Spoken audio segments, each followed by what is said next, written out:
नमस्कार। तो काफ़ी लोगों के क्वेश्चंस होते हैं कि इनकम टैक्स फाइलिंग कैसे करनी है।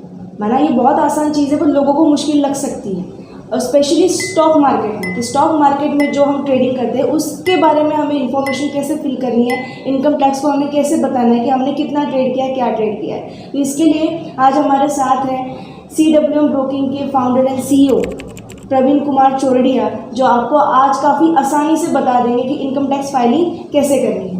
तो नमस्कार। जय जिनेंद्र। इनकम टैक्स का लास्ट डेट है 31 जुलाई। इससे पहले आप फटाफट कर लो, लास्ट मोमेंट तक वेट मत करो। आप अपने ऑडिटर से फटाफट मिलो, उनके अपना डिटेल दीजिए एंड फाइलिंग स्टार्ट करवा दीजिए।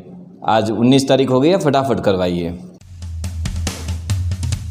तो सर काफ़ी लोगों के, इवन हमारे क्लाइंट्स के भी काफ़ी क्वेश्चंस होते हैं कि सर हमें बताइए, और लाइक डिविडेंड है राइट। तो डिविडेंड में होता है कि अकाउंट में पैसे आते हैं, उसमें TDS कैसे आता है, क्या आता है, कितना आता है, वो सारी चीज़ें क्लाइंट्स हमारे जानना चाहते हैं। तो आप बताइए डिविडेंड के बारे में। देखिए, डिविडेंड का ऐसा है, इस साल डिविडेंड आपको डायरेक्ट इनकम में ऐड हो गया है। अब आपका जो भी इनकम आपका स्लैब जो है उसमें डिविडेंड ऐड हो जाएगा। समझ लीजिए आपने 2.5 लाख प्रॉफिट किया, 50,000 या 5,000 डिविडेंड आया, वो ऐड हो गया। अब आपका जो भी स्लैब बनेगा 5, 10%, 20%, 30% उसके अंदर रहेगा।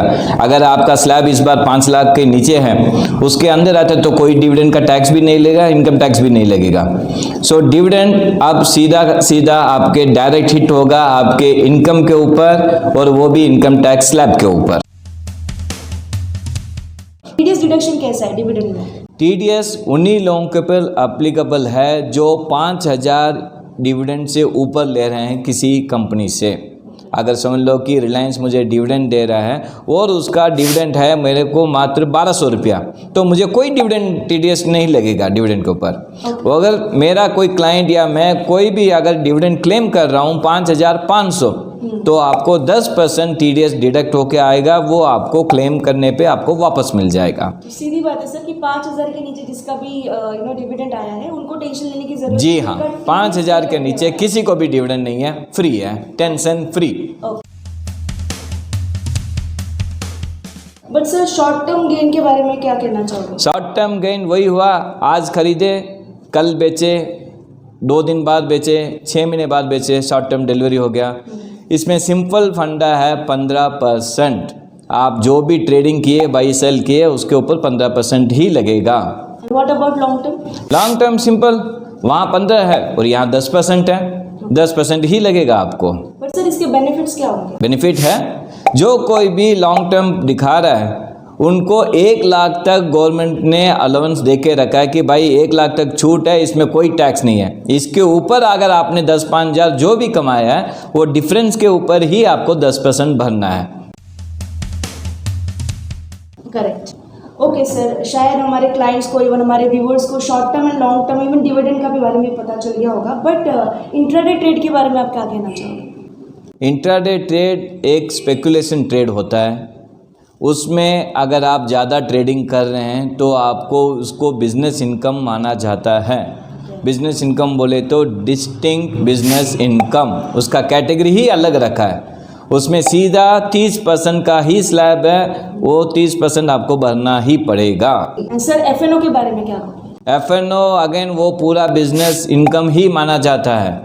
जो कोई भी FNO ट्रेडिंग करता है, फ्यूचर हो, ऑप्शन हो, उसको आपको अलग से इनकम टैक्स फाइलिंग में दिखाना पड़ेगा, और एक ही टैक्स स्लैब है, वो है 30%।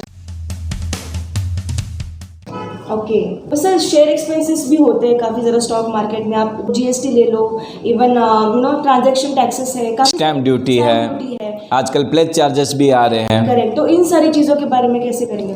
देखिए, बहुत सारे लोग क्या है, शेयर एक्सपेंसेस को अपने जो प्रॉफिट किया है शॉर्ट टर्म में उसमें ऐड करके या डिडक्ट कर देते हैं। वैसे नहीं करना है आपको। आपने जो भी बाई किया है, ब्रोकरेज ऐड किया हुआ है, जो भी सेल किया है उसमें आपका ब्रोकरेज लेस करके प्राइस आया हुआ है। इस दौरान आपने जो भी प्रॉफिट किया, अस्यूम करिए आपने 1 लाख प्रॉफिट किया है, वो ही आप दिखा सकते हैं। शेयर एक्सपेंसेस आप STT उसके अंदर नहीं दिखाइए। शेयर एक्सपेंसेस जितने भी हैं वो उसको अलग से ही आपको दिखाना होगा। ओके। बट सर उन लोगों का क्या जो STT भी क्लेम करना चाहते हैं? एसटीटी कोई भी क्लेम नहीं कर सकता। गवर्नमेंट ने जब एसटीटी लगाया था, सिंपल फंडा था, एसटीटी लगा रहे हैं भाई, आपको long term income tax benefit मिल रहा है, वो 1 लाख का टैक्स फ्री हो या उसके ऊपर 10% हो, तो आप एसटीटी भी क्लेम करोगे, 10% भी लोगे, ये तो भाई गलत है। सर एग्जैक्टली फिर कौन कर सकता है? ये उन्हीं लोगों के लिए है जो स्पेकुलेटिव बिजनेस दिखाते हैं, अलग कैटेगरी में दिखाते हैं, जिनको पूरा 30% का स्लैब लगता है, वो एसटीटी क्लेम कर लेते हैं। बाकी इंडिविजुअल कोई भी एसटीटी क्लेम नहीं करना है, ना करिएगा। और सर काफ़ी लोग लोन भी लेते हैं, राइट? तो उसके बारे में आप क्या बोलोगे? पहले तो लोन भाई देख के लीजिए, मैं तो इससे दूर ही रहता हूँ। अगर आप लोन लिए हैं तो आप सही बोले, बहुत सारे लोग बोलते हैं, व्यूवर्स या क्लाइंट्स बोलते हैं कि लोन का जो इंटरेस्ट लगा है वो अपने शॉर्ट टर्म कैपिटल गेन में दिखा के उसमें एडजस्ट कर लेते हैं। भाई ऐसा नहीं कर सकते। हाँ, कौन कर सकता है वो भी बताता हूँ। जो ब्रोकर आपको फंडिंग देता है, मार्जिन फंडिंग देता है, एनबीएफसी फंडिंग देता है, उसमें से जो इंटरेस्ट अमाउंट आता है वो आप डिविडेंड में 20% डिडक्शन अलाउड कर रहे हैं। उसके अलावा कोई भी आप इंटरेस्ट इसके अंदर नहीं दिखा सकते, ना अलाउड है। सर अभी एक क्वेश्चन और है, एक व्यूवर ने ये पूछा है कि अगर हमारे अकाउंट में, डीमैट अकाउंट में अगर लॉस हुआ है शेयर मार्केट में, तो उसका क्या करें? लॉस सिंपल है, गवर्नमेंट आपको 4 ईयर्स कैरी फॉरवर्ड करने के लिए दे रही है। जो भी आपने लॉस किया है, आप 4 ईयर तक आप उसको इंस्टॉलमेंट के हिसाब से लॉस कैरी फॉरवर्ड करके आप वेवर ऑफ कर सकते हैं। ओके, तो सर उस हिसाब से म्यूचुअल फंड का फिर कैसे बेनिफिट हो सकता है? Mutual fund, stock broking, demat accounts कोई अलग नहीं है। म्यूचुअल फंड वही कैटेगरी है, आपने म्यूचुअल फंड लिया, शॉर्ट टर्म में ट्रेडिंग किया तो 15%। म्यूचुअल फंड आपने लिया 1 साल 2 साल के बाद बेचा, लॉन्ग टर्म किया तो लॉन्ग टर्म टैक्स लग गया 10%। 1 लाख के ऊपर अगर आपने कोई ट्रेडिंग में किया है, उसमें म्यूचुअल फंड भी आ गया है, उसमें आपको स्टॉक भी आ गया, लेकिन उसमें क्रिप्टो नहीं आया है। मैं फिर से बोल देता हूँ, क्रिप्टो एक अलग चीज़ है, उसको आपको अलग ही दिखाना पड़ेगा। 30% का फ्लैट टैक्स है और किसी दूसरे का लॉस आप क्रिप्टो के अंदर एडजस्ट नहीं कर सकते, वो आप ध्यान रखिए करके। So crypto is neglected here. Yes, crypto totally एक अवॉइड करिए। ट्रेडिंग भी मैं तो कह रहा हूँ उससे दूर रहिए। जानकारी ज़्यादा हो तो ही करिए, गवर्नमेंट भी मना करती है, रेगुलेशन भी मना करते हैं, बाकी आप देख लो। Okay sir, at the end अभी एक ही क्वेश्चन बचा है व्यूअर्स का, आईटीआर फाइलिंग, उसमें 1 2 3 काफ़ी सारे पार्ट होते हैं, तो उस बारे में क्या? देखिए, मेरे सीए बॉम्बे में रहते हैं, उनका नाम है करण Shah.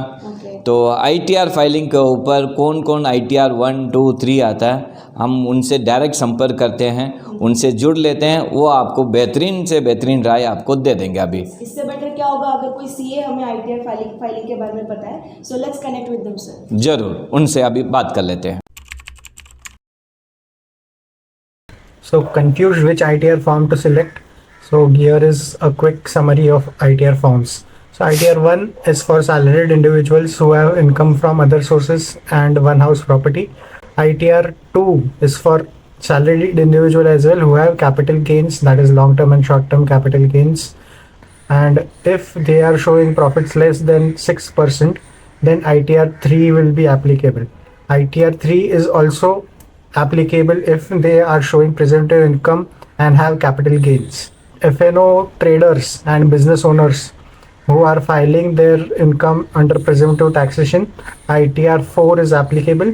Thank you. Hope which form to select is clear. I hope guys आप सबको काफ़ी अच्छी इन्फॉर्मेशन मिली होगी और आपको ये हेल्पफुल होगी फ्यूचर में।